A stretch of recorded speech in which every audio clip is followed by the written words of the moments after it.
Okay, so இப்போ பார்க்க போகிறது வந்துட்டு பார்த்தீங்கன்னா next concept, that is electro negativity concept actually. ஓகேவா? ஸோ ஒவ்வொரு கான்செப்டா பார்த்துட்டு இருக்கோம். This is electro negativity. ஆக்சுவலா இது வரைக்கும் பார்த்த ஒவ்வொரு யூனிட்ல ஒவ்வொரு பேராமீட்டர்ஸ்ல யூனிட்டே இல்லாத ஒரு குவான்டிட்டி அப்படின்னாக்க இதுதான். So electronegativity is a unitless quantity. ஓகேவா? ஸோ எலக்ட்ரோநெகட்டிவிட்டிங்கிறது என்ன மீனிங் அப்படின்னா, பக்கத்து ஆட்டத்தில் இருக்கக்கூடிய எலக்ட்ரான்ஸை தன் பக்கம் பிடிச்சி இழுக்கிறது. So it will pull the electron from the adjacent atom. ஓகேவா? பட் அந்த எலக்ட்ரான்ஸ் அது எடுக்கும் போது எப்படி எடுக்கும்னா, it will attract the shared pair of electrons. So அதை தான் வந்துட்டு அக்செப்ட் பண்ணும். ஓகேவா? Which means the tendency of an electrons, இதை நோட் பண்ணிக்கோ. The tendency of an atom to attract the shared pair of electrons towards itself. கரெக்டா? So இந்த இடத்துல ஷேர்டு பேர் ஆஃப் எலக்ட்ரான்ஸ்னு வந்துட்டாலே அது நம்ம என்ன மீன் பண்ற மாதிரி சொல்லுவோம்? This is covalent bond. கரெக்டா இல்லையா? கோவலண்ட் பாண்ட்ல இருந்து கன்சிடர் பண்ற மாதிரி.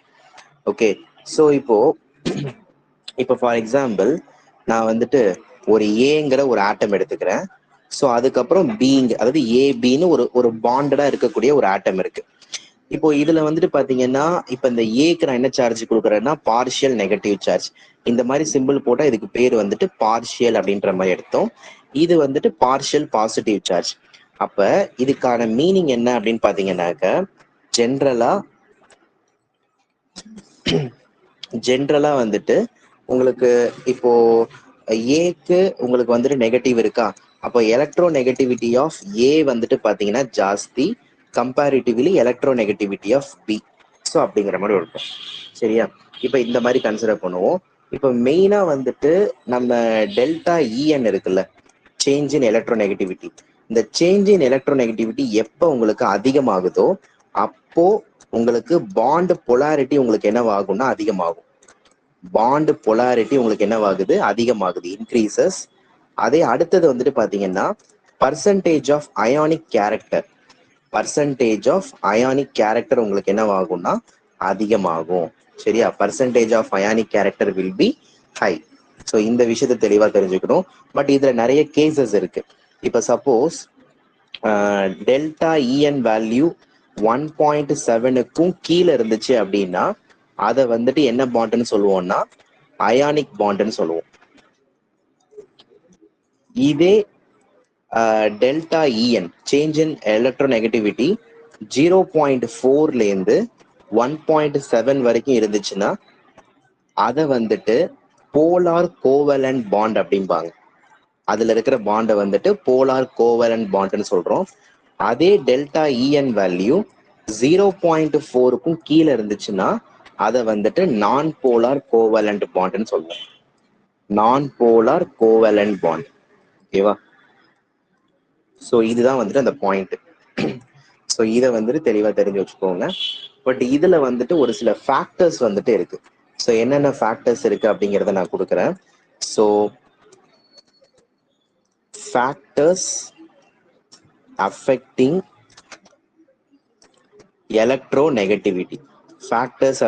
எலக்ட்ரோநெகட்டிவிட்டி. என்னெல்லாம் இருக்கு? ஃபர்ஸ்ட் வந்துட்டு பாத்தீங்கன்னா சைஸ். ஸோ சைஸ் அப்படின்னு பார்க்கும்போது சைஸும் எலக்ட்ரோநெகட்டிவிட்டியும் ஒன்னுக்கு ஒன்று இன்வெர்ஸ்லி ப்ரொபோர்ஷனல். இதே வந்துட்டு எஃபெக்டிவ் நியூக்ளியர் சார்ஜ் பாத்தீங்க அப்படின்னா எஃபெக்டிவ் நியூக்ளியர் சார்ஜும் எலக்ட்ரோநெகட்டிவிட்டியும் ஒன்னுக்கு ஒன்று வந்துட்டு பாத்தீங்கன்னா டைரக்ட்லி ப்ரொபோர்ஷனல். ஓகே, இதே நீங்க ஆக்சிடேஷன் ஸ்டேட் வைஸ் நீங்க பார்க்கும்போது அதுக்கு நம்ம என்ன மீன் பண்றோம் அப்படின்னு பாத்தீங்கன்னா, அதாவது இப்போ ஒரு மெட்டல்ல நெகட்டிவ் சார்ஜ், மெட்டல் நியூட்ரலா இருக்கு, 0 ஆக்சிடேஷன் ஸ்டேட், மெட்டல் பிளஸ், அதே மெட்டல் +2 ஸ்டேட். ஸோ இப்போ இந்த மாதிரி நம்ம ஆர்டர்ல பார்க்கும்போது ஆக்சிடேஷன் நம்பர் அதிகமாகுதா? ஆக்சிடேஷன் நம்பர் அதிகமானாலே எஃபெக்டிவ் நியூக்ளியர் சார்ஜும் ஜாஸ்தி, எஃபெக்டிவ் நியூக்ளியர் சார்ஜ் ஜாஸ்தினா எலக்ட்ரோநெகட்டிவிட்டி ஆல்சோ ஹை. அவ்வளவுதான். சரியா? ஸோ இதுதான் வந்துட்டு பாத்தீங்கன்னா கான்செப்ட்.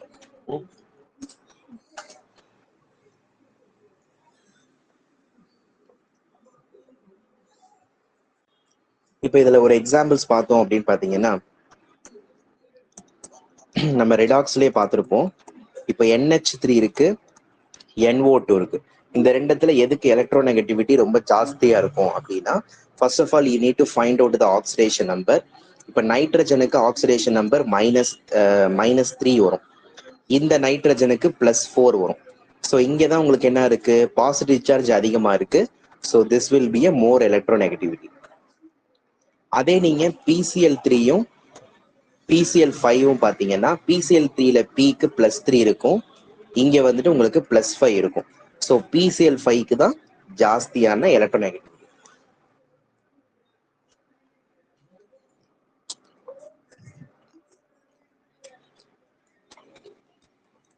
அடுத்த factor percentage of S character in hybrid orbitals.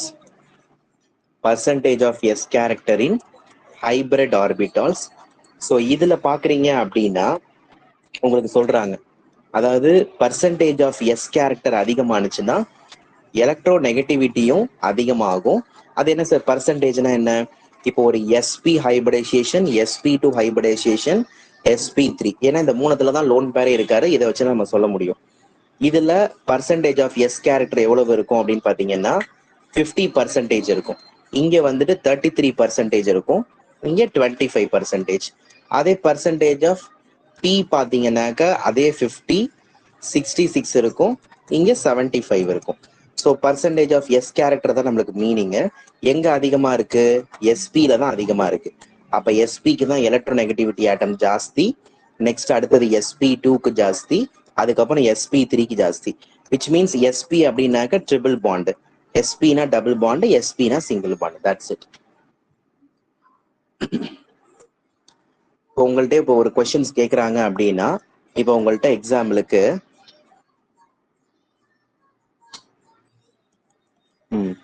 CH triple bond CH ammonia, இப்போ இந்த ரெண்டத்துல எதுக்கு எலக்ட்ரோநெகட்டிவிட்டி ஜாஸ்தி அப்படின்னு பார்க்கும்போது this is a triple bond, so SP hybridisation.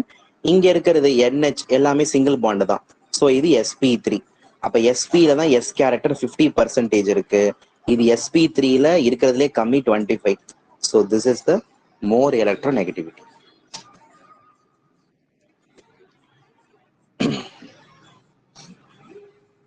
இப்ப அதே வந்துட்டு இப்ப நம்ம ஹைபிரிட் ஆர்பிட்டல்ஸோடைய சைஸை நம்ம பார்க்க போறோம். ஓகேவா? அடுத்த point size of hybrid orbitals. Size of hybrid orbitals. So இதை நம்ம பார்த்தோம் அப்படின்னு பார்த்தீங்கன்னா விச் மீன்ஸ் வந்துட்டு இங்க பர்சன்டேஜ் ஆஃப் P கேரக்டரை நம்ம பார்க்கணும். ஓகேங்களா? பர்சன்டேஜ் ஆஃப் P, அதாவது உங்களுக்கு பர்சன்டேஜ் ஆஃப் P கேரக்டர் அதிகமானுச்சு அப்படின்னா அங்க length of the hybrid orbitals உங்களுக்கு என்ன ஆகும்னா அதிகமாகும். இதை தெரிஞ்சுக்கணும். Length of the hybrid orbitals உங்களுக்கு என்ன ஆகும்னா அதிகமாகும். புரியுதுங்களா? So percentage of P character, for example SP, SP2, SP3. Percentage of P orbital, இங்க பர்சன்டேஜ் ஆஃப் P கேரக்டர் நம்ம எவ்வளவு சொன்னோம்? இங்க 50%, இங்க 66%, இங்க 75%. ஸோ இங்கே தான் பர்சன்டேஜ் ஆஃப் P ஆர்பிட்டல் அதிகமா இருக்கு. அப்ப இதுக்கு தான் சைஸ் ரொம்ப ஜாஸ்தியா இருக்கும், இதுக்கு இதை கம்பேர் பண்ணும்போது கம்மியா இருக்கும், இதை விட இன்னும் இது கம்மியா இருக்கும். அவ்வளவுதான். ஸோ அப்ப இதுதான் வந்துட்டு அந்த சைஸ் நம்ம கால்குலேட் பண்றதுக்கான மெத்தட்.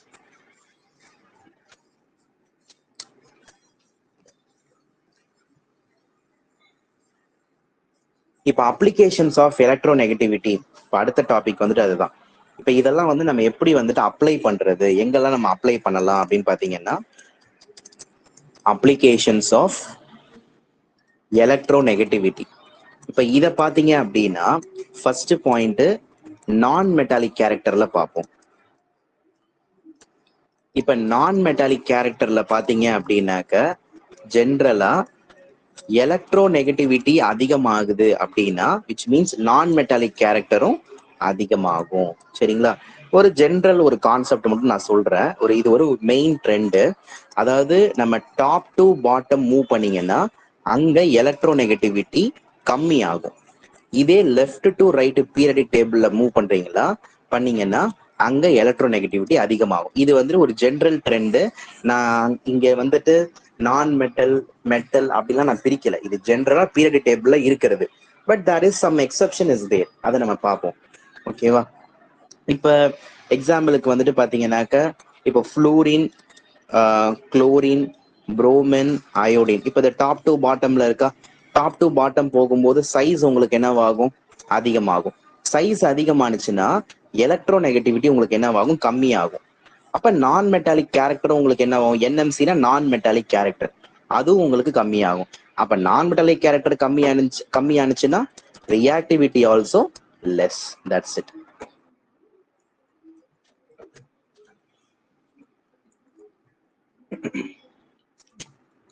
இப்ப அது மாதிரி இந்த எலக்ட்ரோநெகட்டிவிட்டியை நம்ம வச்சு நம்ம வேற என்ன கால்குலேட் பண்ணலாம் அப்படின்னு பாத்தீங்கன்னா, இன்டர் நியூக்ளியர் டிஸ்டன்ஸையும் நம்ம என்ன பண்ணலாம்? கால்குலேட் பண்ணலாம். இன்டர் நியூக்ளியர் டிஸ்டன்ஸ் எப்படி கால்குலேட் பண்றதுன்னா, டிஸ்டன்ஸ் ஆஃப் ஏபி, அதாவது ஏபி மாலிகுலுக்கு டிஸ்டன்ஸ் எப்படி கால்குலேட் பண்றதுன்னா, radius of A plus radius of B minus 0.09 into XA minus XB. ஆக்சுவலா இது என்ன அப்படின்னு பாத்தீங்கன்னாக்க டெல்டா இஎன் தான். அதாவது சேஞ்ச் இன் எலக்ட்ரோநெகட்டிவிட்டியை தான் அவங்க மீன் பண்றாங்க. அவ்வளவுதான். ஸோ இதே மாதிரி வேற என்ன அப்ளிகேஷன் இதுல இருந்து சொல்லலாம் அப்படின்னா, பர்சன்டேஜ் ஆஃப் அயானிக் கேரக்டரும் இதுல கண்டுபிடிக்கலாம். Percentage of ionic character. So எப்படி கால்குலேட் பண்ணலாம் அப்படின்னு பாத்தீங்கன்னா, 16 into change in electronegativity plus 3.5 into change in electronegativity whole square. சரியா? நெக்ஸ்ட் கான்செப்ட், நம்மளுடைய ஆக்சைட்ஸ் இருக்கு இல்லைங்களா? ஸோ அது அசிடிக்கா இருக்கா இல்லையா, பேசிக்கா இருக்கா இல்லைன்னா ஆம்ஃபோட்ரிக்கா இருக்கா, இந்த மாதிரி அந்த ஆக்சைட்ஸோடைய நேச்சரை நம்ம என்ன, ஆக்சைட்ஸா இருக்கட்டும் இல்ல ஹைட்ராக்சைட்ஸா இருக்கட்டும், ஸோ அதையும் நம்ம என்ன பண்ணலாம் அப்படின்னாக்க ஈஸியா இதுல இருந்து நம்ம தெரிஞ்சுக்கலாம். சரியா?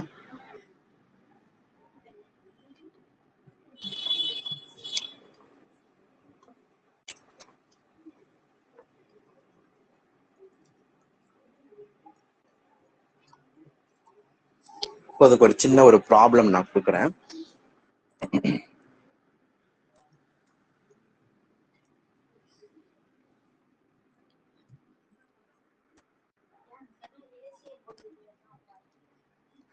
Suppose if distance of AA molecule 1.00 இருக்கு, அதே மாதிரி distance of BB molecule 1.54 இருக்கு, and electronegativity of A and B அது எவ்வளவு இருக்குன்னா 4 and 3 சொல்றாங்க. 4 and 3. Then find out the distance of AB. இப்ப நமக்கு ஒரு ஃபார்முலா தெரியும். நம்ம எப்படி, அதாவது டிஸ்டன்ஸ் ஆஃப் ஏபினா இன்டர் நியூக்ளியர் டிஸ்டன்ஸ் கால்குலேட் பண்ண சொல்றாங்க. அப்ப நமக்கு அதுக்கான ஃபார்முலா என்ன படிச்சிருக்கோம்? Distance of A B radius of A plus radius of B minus 0.09 delta EN. கரெக்டா? இது டெல்டா இஎன் பா, இங்க இடம் 10ல தான் எழுதியிருக்கேன். இப்ப ஃபர்ஸ்ட் இந்த டெல்டா இஎன் கால்குலேட் பண்ணணும். டெல்டா இஎன் எப்படி கால்குலேட் பண்ணுவீங்க? சேஞ்ச் இன் எலக்ட்ரோநெகட்டிவிட்டியா? அப்ப கொடுத்திருக்கிற இந்த ரெண்டு வேல்யூவையுமே மைனஸ் பண்ண வேண்டியதான். So 4 minus 3 1. கரெக்டா? இப்ப இந்த இடத்துல ஃபர்ஸ்ட் இப்ப நம்ம ரேடியஸ் கண்டுபிடிக்கணும். இப்போ ரேடியஸ் ஆஃப் ஏ எப்படி கால்குலேட் பண்ணுவீங்க? Distance divide by 2. கரெக்டா? Distance of AA divide by 2. இப்போ டிஸ்டன்ஸ் ஆஃப் ஏஏ உங்களுக்கு எவ்வளவு கொடுத்துருக்காங்க? இங்க 1 கொடுத்துருக்காங்க. இப்போ 1/2 உங்களுக்கு எவ்வளவு வரும்? 0.50. கரெக்டா? So 1.00 divided by 2 equal to 0.50. அதே ரேடியஸ் ஆஃப் பி எப்படி கால்குலேட் பண்ணுவீங்க? ஸோ ஜென்ரலா distance of BB divide by 2. So distance of BB எவ்வளவு கொடுத்துருக்காங்க? 1.54 கொடுத்துருக்காங்க. 1.54 டிவைடு பை 2. ஸோ போட்டீங்கன்னா உங்களுக்கு எவ்வளவு வருதுன்னு பாருங்க. That is 0.77. சரியா? ஸோ இப்போ இப்போ இது நம்மளுக்கு ரேடியஸே இது கிடைச்சிருச்சு. Just you can apply this formula. So இப்போ distance of A B equal to R A எவ்வளோ கொடுத்துருக்காங்க? 0.50, ஆர்பி 0.77 கொடுத்துருக்காங்க, minus 0.09, change in electronegativity 1. So இதை போட்டிங்கன்னா என்ன ஆன்சர் வருதோ அதுதான். சரியா? இப்போ அதே மாதிரி வந்துட்டு பார்த்தீங்கன்னாக்க பர்சன்டேஜ் ஆஃப் அயனிக் கேரக்டர் நம்ம கண்டுபிடிக்கலாம். இப்போ for example, find percentage of ionic character in HF molecule. அப்போ நமக்கு என்ன ஃபார்முலா நம்ம பார்த்தோம்? அயானிக் கேரக்டர் கால்குலேட் பண்ணுறதுக்கு என்ன ஃபார்முலா நம்ம பார்த்துருந்தோம்? So which means 16 into delta EN plus 3.5 into delta EN whole square. இப்போ நீங்கள் இங்கே என்ன கண்டுபிடிக்கணும் அப்படின்னு பார்த்தீங்கன்னா, டெல்டா EN மட்டும் நீங்கள் கால்குலேட் பண்ணீங்கன்னாக்க அதுவே வந்துட்டு போகும். பட் இங்கே கிவன் கொடுத்துருக்காங்க. இப்போ இந்த ஹைட்ரஜனோடைய எலக்ட்ரோநெகட்டிவிட்டி எவ்வளோ கொடுத்துருக்காங்கன்னா 2.1, ஃப்ளூரினோடைய எலக்ட்ரோநெகட்டிவிட்டி 4.0. ஃபர்ஸ்ட் இதை கால்குலேட் பண்ணிடுவோம். Delta EN equal to 4.0 minus 2.1 எவ்வளோ வருது? 1.9 வருது. ஜஸ்ட் ஃபார்முலா அப்ளை பண்ணுங்க. 16 இன்டூ டெல்டா EN எவ்வளோ கண்டுபிடிச்சிருக்கோம்? 1.9. ஸோ அதுக்கப்புறம் பிளஸ் 3.5 டெல்டா EN வந்துட்டு அதுவும் 1.9 ஹோல் ஸ்கொயர். ஸோ போட்டிங்கன்னா எவ்வளோ ஆன்சர் வருதோ இதுதான்.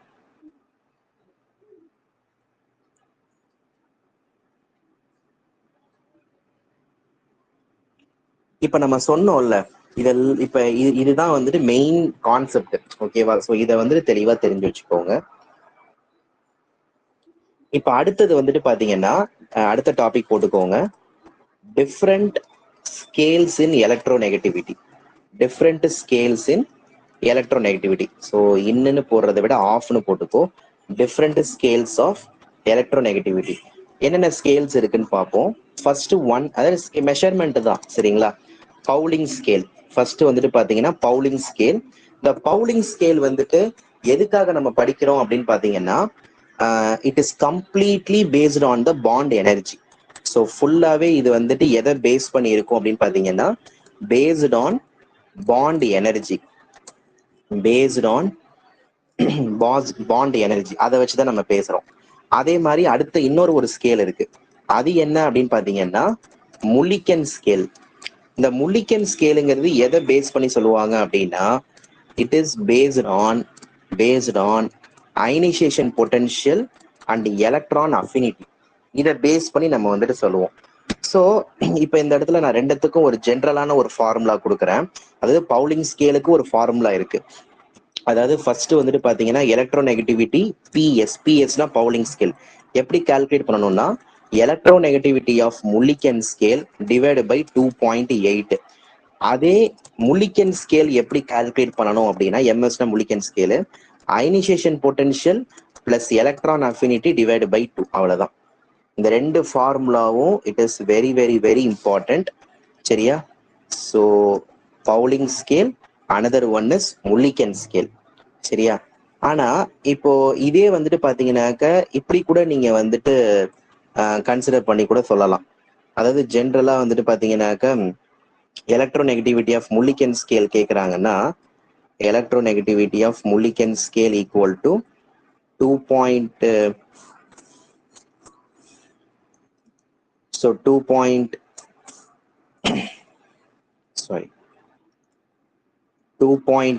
into electronegativity of 2.8. இப்படி கூட நம்ம சொல்லலாம். சரியா? ஸோ மெயினா தெரிஞ்சுக்கோங்க, இதுதான் மெயின் கான்செப்ட்.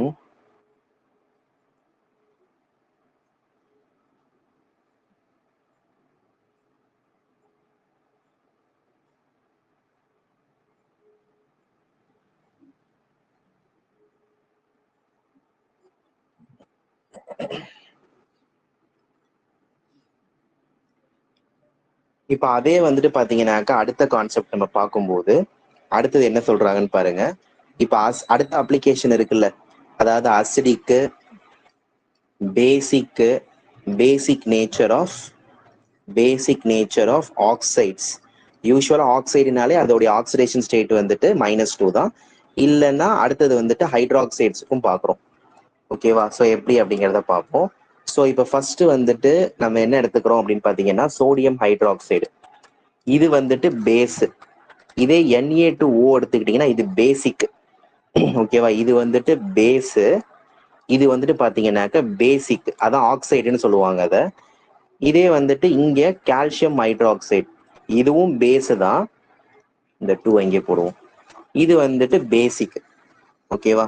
இப்ப இதுல என்ன பாயிண்ட் நம்ம வந்துட்டு பெருசா மீன் பண்ணணும் அப்படின்னு பாத்தீங்கன்னா ஒன்றும் கிடையாது, சின்ன கான்செப்ட் தான்.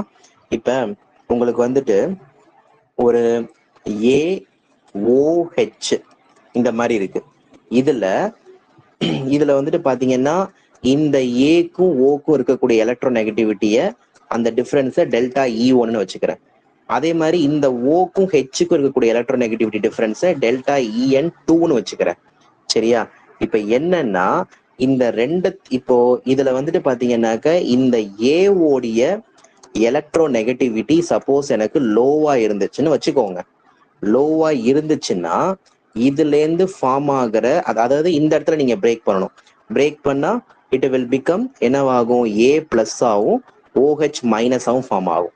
அப்படி லோ எலக்ட்ரோ நெகட்டிவிட்டியா இருந்துச்சுன்னா இது என்ன ஆக்ட் பண்ணும்னா பேஸா ஆக்ட் பண்ணும். புரிஞ்சுக்கணும். சரியா? இப்ப அதே வந்துட்டு எனக்கு AOH அதே தான் வச்சுக்கிறீங்க.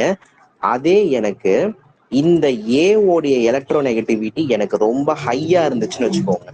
ஹை எலக்ட்ரோ நெகட்டிவிட்டியா இருந்துச்சுன்னா OH பாண்டு பிரேக் ஆகும். அப்படி பிரேக் ஆனிச்சுன்னா உங்களுக்கு என்ன ஃபார்ம் ஆகும், AO மைனஸ். அதாவது இந்த பாண்ட் அப்படியே இங்க ஷிஃப்ட் ஆகுது, AO minus plus H plus. அப்ப இது என்ன ஆக்சைடா இருக்கும் அப்படின்னு பாத்தீங்கன்னாக்க, சாரி, விச் மீன்ஸ் அசிடிக்கா இருக்கும். So base acid. ஓகேவா? பேஸு ஆசிடு, இதை மட்டும் வந்துட்டு தெளிவா தெரிஞ்சு வச்சுக்கோங்க, எது பேஸு எது ஆசிட் அப்படிங்கிறது. பட் இன்னும் ஒரு எக்ஸலண்டான ஒரு ஷார்ட்கட் கொடுக்குறேன்.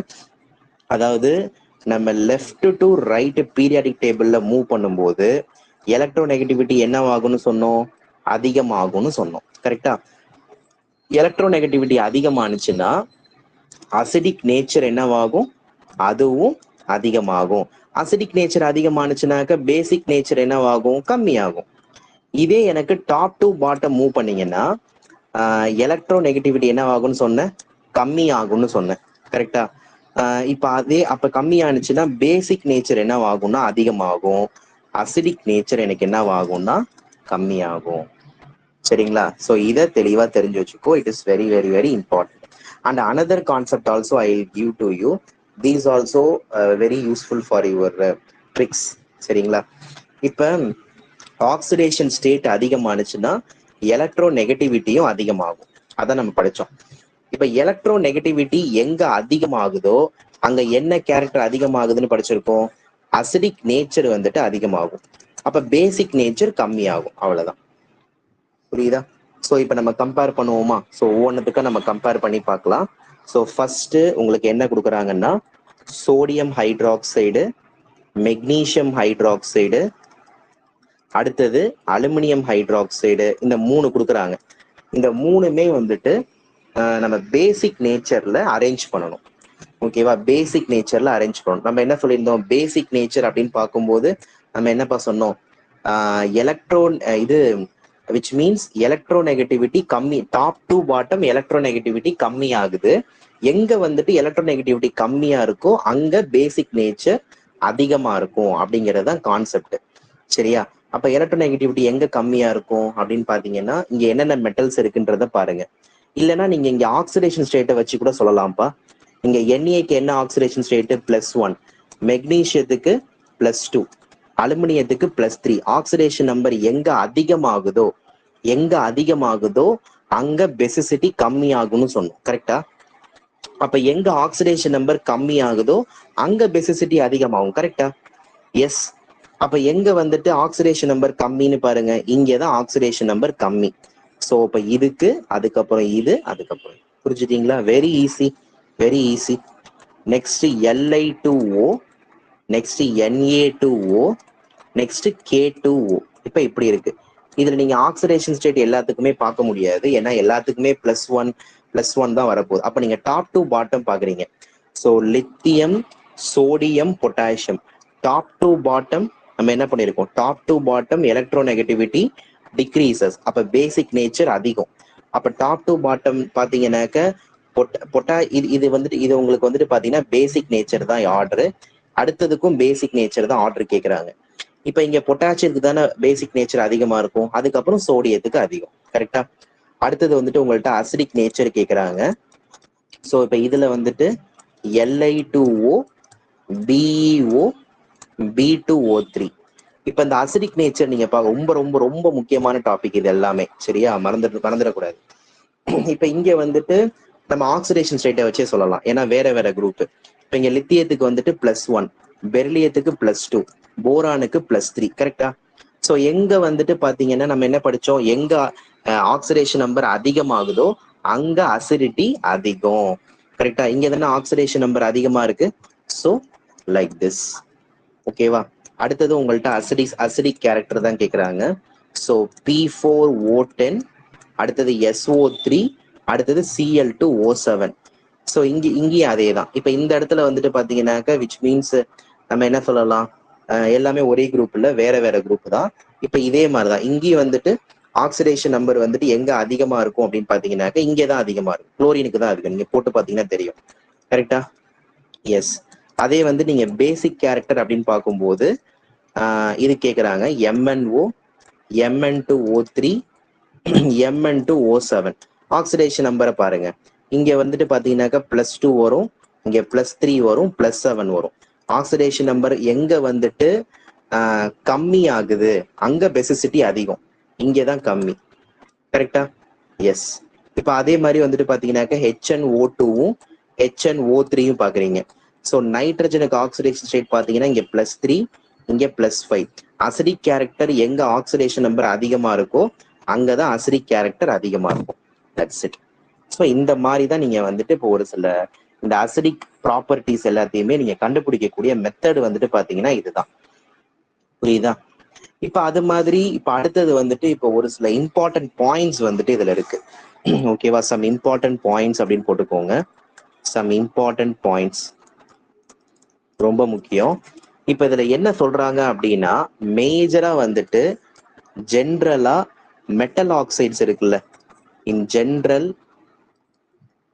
மெட்டல் ஆக்சைட்ஸ் எல்லாமே உங்களுக்கு என்னவா இருக்கும் அப்படின்னாக்க பேசிக் இன் நேச்சர். ஓகேங்களா? எல்லாமே வந்துட்டு பாத்தீங்கன்னாக்க பேசிக் ஆக்சைடு இன் நேச்சர். மெட்டல் தான், நாட் அண்ட் நான் மெட்டல். நான் மெட்டலை பத்தி மட்டும் தான் பேசுறேன். மெட்டல்னா இந்த கோல்டு, சில்வர், ஸோ அந்த மாதிரி. ஓகேவா? அப்ப இது எல்லாத்துக்குமே பேசிக் நேச்சர் இருந்துச்சுனாக்க இந்த மெட்டல் ஆக்சைட்ஸுக்கு என்ன கேரக்டர் இருக்கும், லோ எலக்ட்ரோநெகட்டிவிட்டி இருக்கும். கரெக்டா? எஸ். அதே மாதிரி இன் ஜென்ரல் நான் மெட்டல் எல்லாமே அசிடிக் நேச்சரா இருக்கு. அப்பனா நான் மெட்டல் எல்லாத்துக்குமே ஹை எலக்ட்ரோநெகட்டிவிட்டி இருக்க போகுது. கரெக்டா? இதே வந்துட்டு அடுத்தது என்ன அப்படின்னு பாத்தீங்கன்னாக்க ஆம்ஃபோட்ரிக். இதை நம்ம மறந்தே போயிட்டோம். ஆம்ஃபோட்ரிக் ஆக்சைடு இல்லைனாக்க ஹைட்ராக்சைடுன்னு கூட சொல்லலாம். OHனாக்க ஹைட்ராக்சைடு. அது என்ன சார் ஆம்ஃபோட்ரிக்னா என்ன? விச் மீன்ஸ் ஆம்ஃபோட்ரிக் ஆக்சைடு அப்படிங்கிறது ஒரே டைம்ல அசிடிக்காவும் ஆக்ட் பண்ணும், பேசிக்காவும் ஆக்ட் பண்ணும். புரியுதுங்களா? நான் இப்ப எந்தெந்த மெட்டல்ஸ் எல்லாம் ஆம்ஃபோட்ரிக்ல பிஹேவ் பண்ணும் அப்படிங்கிறத நான் சொல்றேன். This thing very very very important. Zinc, aluminium, antimony, arsenic, lead, beryllium, tin, gallium, chromium +3ல இருக்கும்போது மட்டும் இவங்க எல்லாருமே உங்களுக்கு வந்துட்டு ஆம்ஃபோட்ரிக் ஆக்சைட்ஸ் தான். இவங்க எல்லாருமே ஆம்ஃபோட்ரிக் ஆக்சைடு. இப்ப உங்களுக்கு வந்துட்டு ஒரு நிமிஷம்.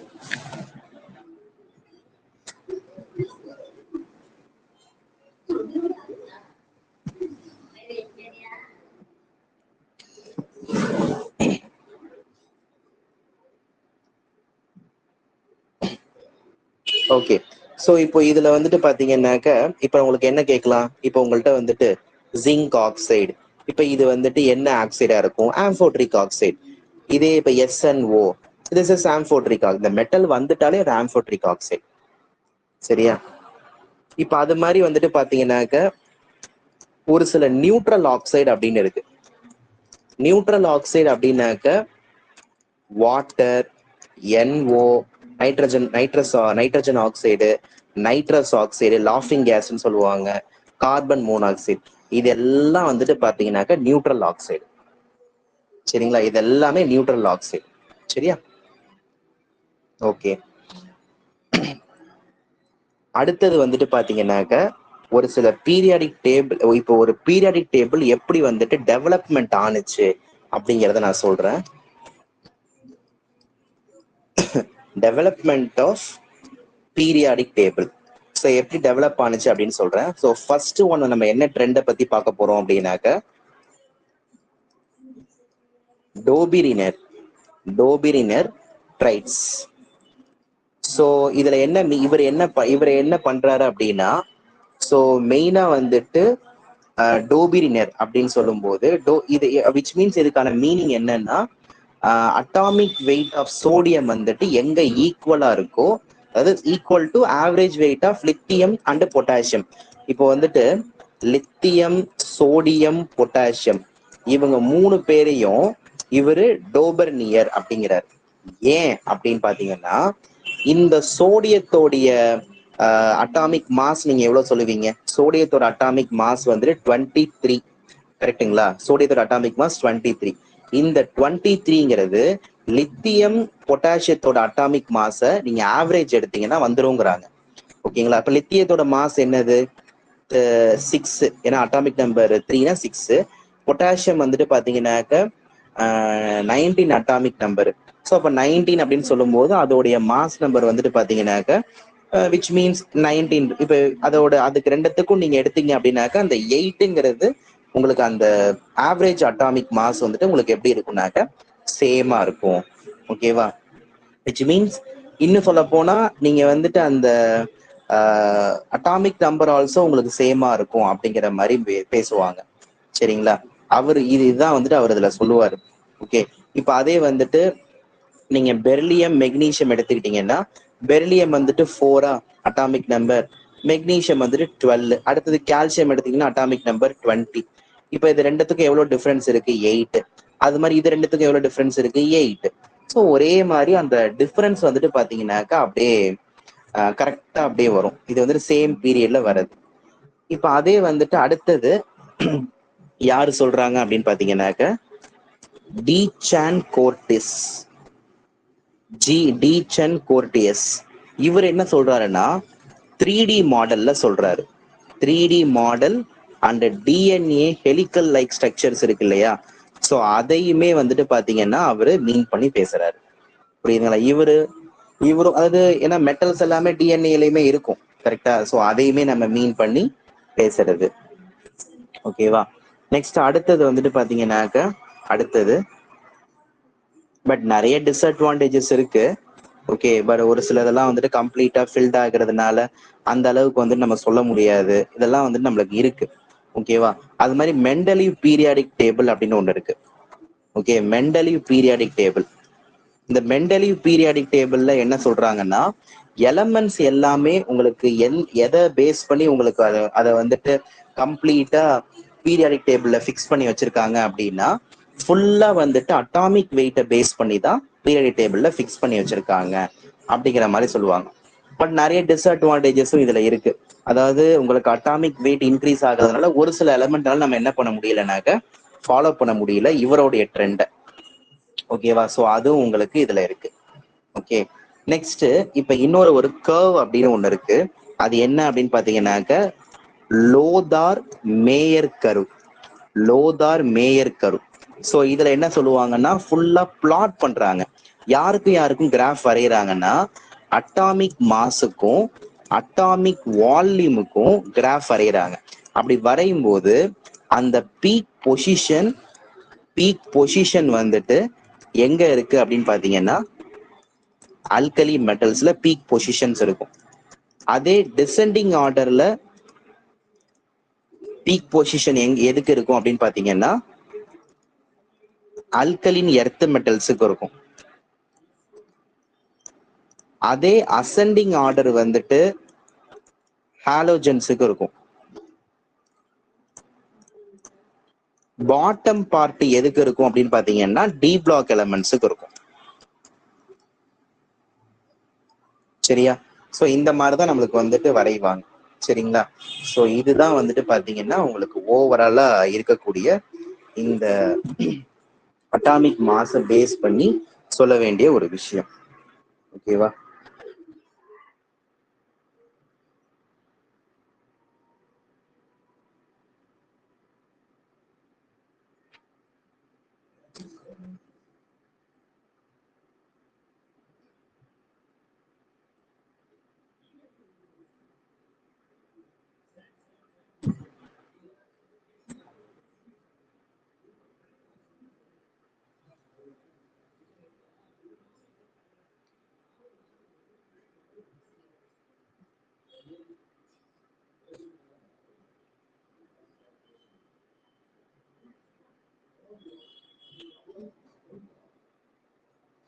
ஓகே, ஸோ இன்னும் கொஞ்சம் ஒரு சில என்சிஆர்டி பாயிண்ட் ஆஃப் வியூலாம் இருக்கு.